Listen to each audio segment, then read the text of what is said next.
გასულ კვირას პრეზიდენტის სასახლეში აფხაზეთის ვირტუალური არქივის პრეზენტაცია გაიმართა.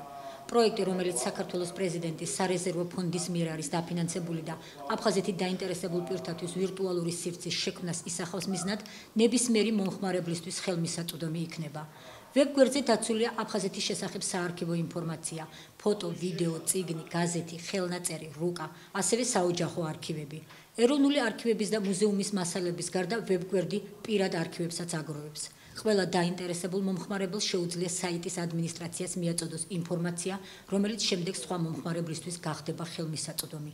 პრეზენტაციაზე საქართველოს პრეზიდენტმა გიორგი მარგველაშვილმა დამსწრე საზოგადოებას სიტყვით მიმართა და პროექტის მნიშვნელობაზე ისაუბრა. აფხაზეთის ვებგვერდი კიდევ ერთი ნათელი გზავნილია აფხაზებისადმი და მთლიანად საქართველოს მოსახლეობისადმი, თუ როგორ ხედავს ქართული სახელმწიფო ჩვენი მშვენიერი ქვეყნის წარსულსა და მომავალს, განაცხადა საქართველოს პრეზიდენტმა. რამდენიმე თვეა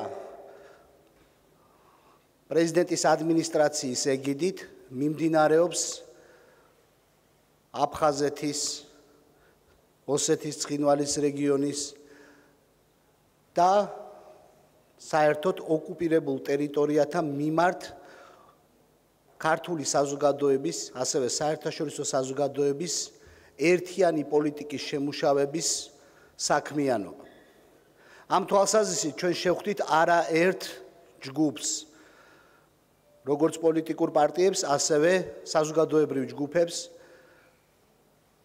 და ის ერთიანობა, რომელიც იკვეთება და ეს პროცესი კიდევ მიმდინარეობს, მდგომარეობს იმაში, რომ ჩვენ ვხედავთ ჩვენი ქვეყნის მომავალს როგორც ერთიანი სახელმწიფოსი, ევროპული ყაიდით განვითარებული სახელმწიფოსი, რომელიც ევროპული სტანდარტების შესაბამისად უფრთხილდება, აფასებს და ავითარებს თავის ეთნიკურ მრავალფეროვნებას და ამ ერთიანობის ნაწილი ჩვენ კიდე გვექნება მომავალში. ეს იქნება ის კონფერენცია, რომელსაც ჩვენ ერთად მოვაწყობთ, თუმცა ეს საიტი არის სწორედ ნაწილი ჩვენი პოლიტიკის, სადაც ნათლად ჩანს, რამდენად ვაფასებთ ჩვენ და რამდენად ვუფრთხილდებით ჩვენს მრავალფეროვნებას და განსხვავებულობას. პრეზენტაციაზე საქართველოს პრეზიდენტის მრჩეველმა ეთნიკური უმცირესობების საკითხებში სოფიო შამანიდმა და პროექტის თანაავტორმა ლაშა ბაქრაძემ პროექტის მნიშვნელობაზე ისაუბრეს. ამ ვებგვერდზე ჩვენ აფხაზ თანამემამულეებს, რომელსაც არ აქვთ წვდომა საარქივო მასალასთან, იმის გამო რომ სოხუმში არქივი დაიწყო, შეუვლიათ მოიძიონ მათთვის საინტერესო მასალა, გაიხსენონ ჩვენი საერთო წარსული, რომლის მიმართაც მე ვფიქრობ ნოსტალგია არა მარტო ჩვენ, არამედ მათაც აქვთ. ეს ვებსაიტი ჩემის აზრით და ძალიან დიდი იმედი მაქვს ამისი, რომ იქნება სწორედ ერთი ძალიან სერიოზული ნაბიჯი, რომელიც გადაიდგა საქართველოში აი ამ იმ პრობლემატიკის ყოველ შემთხვევაში იმ პრობლემატიკას სასაუბროთ, რაც გვაქვს ჩვენ და თქვათ აფხაზურ მხარეს. და ამავე დროს ჩვენ არავითარ შემთხვევაში არ უნდა დავიწყოთ, რასაკვირველია ის დევნილები, რომელიც საქართველოში არიან, მათი მონაწილეობაც ამ პროექტში იქნება ძალიან მნიშვნელოვანი. საერთოდ პროექტი ღია არის ყველასათვის. ჩვენ ძალიან დაინტერესებული ვართ, რომ პირადი არქივების მოხდეს ამ ვებსაიტზე. ეს იქნება, ეს არის მხოლოდ დასაწყისი, ისი პრეზენტაცია დღეს ხდება.